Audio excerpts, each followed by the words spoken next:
Hai, Assalamualaikum warahmatullahi wabarakatuh. Saya Muhammad Ali Fitri bin Zairul Anwar, ECE 2000046. Hari ini saya akan menceritakan atau menjelaskan tentang lagi lebih detail tentang rutin harian di tadika. So, jom. Pengenalan bagi rutin harian ini adalah kanak-kanak dapat mewujudkan rutin harian kanak-kanak yang bersistematik, dapat menyesuaikan diri dengan situasi yang berbeza, dapat membantu kanak-kanak meningkatkan kerjasama dengan kanak-kanak yang lain, dan juga kanak-kanak dapat membantu diri sendiri mengetahui akan kelemahan dan kelebihan tersendiri. Okey, untuk penghantaran bagi ibu bapa dan penjaga, mereka perlulah menghantar anak-anak mengikut waktu yang telah ditetapkan bagi tadika. Seterusnya, ibu bapa perlu mematuhi akan peraturan etika semasa berada di tadika, dan seterusnya, ibu bapa perlu mengisi Google Form kehadiran kanak-kanak. Antara soalan yang terdapat dalam Google Form ialah nama pelajar, tarikh dan juga masa yang dia lepas tu, dan ada lain-lain soalan yang terdapat itu. Bagi pendidik pula, pendidik perlu menyambut kehadiran ibu bapa dan penjaga ketika mereka menghantar anak-anak di sekolah.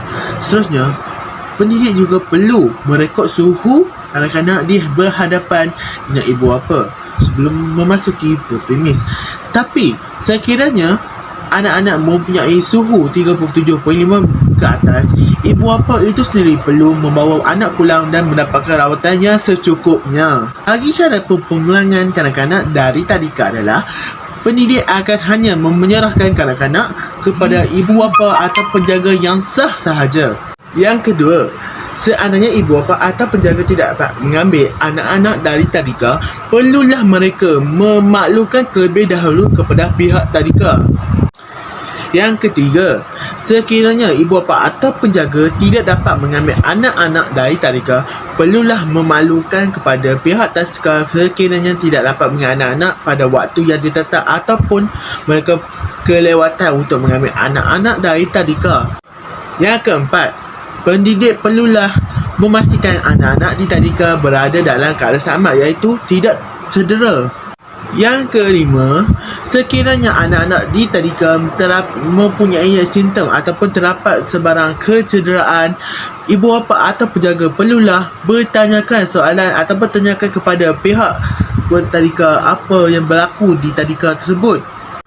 Yang keenam, mereka perlulah membawa semua barang-barang yang dibawa ke tadika seperti botol air, bekas makanan, buku, alat tulis dan sebagainya. So, sebagai ibu bapa dan penjaga, perlulah mematuhi dan membaca segala pesanan-pesanan yang telah diamanahkan ataupun diberitahu oleh pendidik.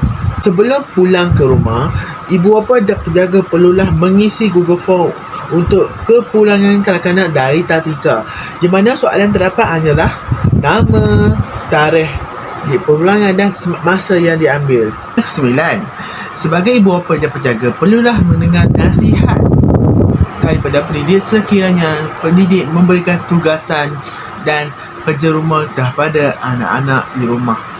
Ibu bapa dan juga pendidik perlulah sentiasa berkomunikasi supaya segala urusan di sekolah dapat dipermudahkan. Seterusnya kita akan terus ke dandanan kanak-kanak. Okey, baik, aktiviti pertama kita akan mengajar cara memakai butang di baju. First, kanak-kanak akan disediakan dengan baju yang mempunyai butang dan akan diajar oleh pendidik cara pemakaian butang di baju. Seterusnya, kanak-kanak akan mencuba untuk memutangkan baju. Sekiranya kanak-kanak tak dapat mencuba, pendidik sebagai pendidik mereka harus menolong kanak-kanak untuk dalam membutangkan baju tersebut. Seterusnya, cara mengikat tali kasut. Kanak-kanak akan disediakan dengan sepasang kasut yang bertali. Pendidik akan mengajar cara yang betul untuk mengikat tali kasut. Seterusnya, kanak-kanak akan melakukan aktiviti tersebut selepas melihat tutorial ataupun cara mengikat tali kasut oleh pendidik. Tapi sekiranya kanak-kanak tidak dapat melakukan aktiviti tersebut, pendidik perlulah mengajar atau memberi sokongan kepada kanak-kanak untuk menjalankan aktiviti tersebut. Okey, yang seterusnya, cara mencuci tangan dengan betul. Pendidik akan menyuruh kanak-kanak untuk beratur mengikut giliran dan pendidik akan menunjukkan cara untuk mencuci tangan menggunakan sabun yang telah disediakan dengan cara yang betul.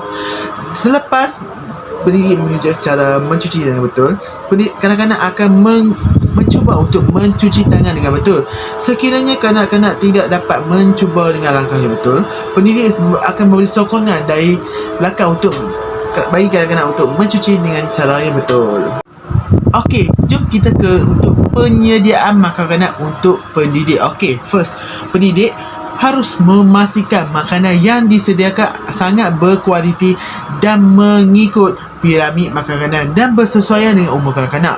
Seterusnya, meja hendaklah berada dalam keadaan sudah sedia sebelum makanan dihidang. Yelah, macam meja perlu dibersihkan sebelum makanan dihidang. Takkanlah nak makan atas kotor-kotor kan. Okey, seterusnya, makanan perlu dihidangkan mengikut jumlah dan kuantiti yang telah ditetapkan pada setiap kanak-kanak. Dalam talikan mesti akan ada menu ataupun catabah di mana kanak-kanak perlu makan makanan yang mempunyai kuantiti yang macam 1 gram, 500 gram. Okey, seterusnya, memastikan kanak-kanak berada dalam keadaan selesa dan makan makanan yang telah disediakan. Okey, kanak-kanak perlu memakan makanan sehingga habis. Kalau tak habis, kita akan melakukan pembaziran. Seterusnya, membantu kanak-kanak meyakinkan kanak-kanak makan itu sedap agar dapat dihabiskan. Ya, kanak-kanak kalau tak dapat makan, kita perlu yakinkan dia, okey, makan ni sedap, jangan sampai dia membazirkan makanan itu. Okey, seterusnya, meniru mencuci tangan kanak-kanak dengan bersih sebelum melakukan sebarang aktiviti lain. Ya, sebelum kita melakukan aktiviti yang lain, kita akan membawa kanak-kanak setiap seorang untuk mencuci tangan di tempat yang sudah disediakan. Seterusnya, mencuci pinggan, mangkuk dan gelas selepas kanak-kanak selesai makan dan minum. Ya, selepas kanak-kanak makan dan minum, pendidik harus mengutip balik semua pinggan, mangkuk dan gelas untuk mencuci sebelum melakukan aktiviti pembelajaran dan pengajaran seterusnya. Dan akhir kali, memastikan kebersihan dapur dijaga selepas makan dan minum. Bagi kanak-kanak pula, mencuci tangan dengan betul sebelum makan dan minum. Yalah, kena basuh tangan dulu sebelum makan dan melakukan aktiviti makan dan minum. Seterusnya, duduk di tempat yang disediakan oleh pendidik tanpa berlari dan berebut. Seterusnya, kanak-kanak akan disediakan sudu dan garpu plastik apabila makan dan minum. Berada dalam keadaan sopan dan tidak membuang bising ketika berada di meja makan. Tidak bergurau senda atau bermain bersama rakan-rakan ketika di meja makan. Seterusnya, makan dan minum dengan cara yang sopan dan tidak membuat bising ketika makan. Seterusnya, perlu memaklumkan kepada pendidik sekiranya ingin menambah makanan. Menghabiskan makanan yang telah disediakan dengan licin tanpa mengingatkan sebutir makanan. Seterusnya, mengutip sisa yang terkeluar dari pinggan dan membuang ke dalam tong sampah. Okey, seterusnya, mengangkat dan membawa pinggan, mangkuk dan gelas selepas makan ke cingkir dan adanya bantuan pendidik. Dan terakhir sekali, membasuh tangan dengan sabun, mencuci dan mengeringkan tangan dengan menggunakan tisu atau kain yang bersih.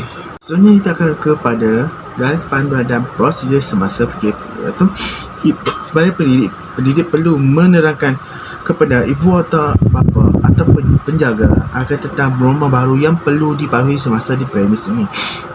Dan pendidik perlu memberikan tentang kedudukan yang sesuai bagi kanak-kanak mengikut jarak sosial dan dibersihkan semasa peralatan di dalam premis. Seterusnya, sentiasa membersihkan bahan-bahan dan peralatan yang telah digunakan semasa melibatkan aktiviti sentuhan. Seterusnya, menyediakan semua alat-alat kemudahan mencegah daripada penyakit COVID-19 seperti sanitizer, tempat suhu dan tempat berbasuh tangan sebelum memasuki dalam premis.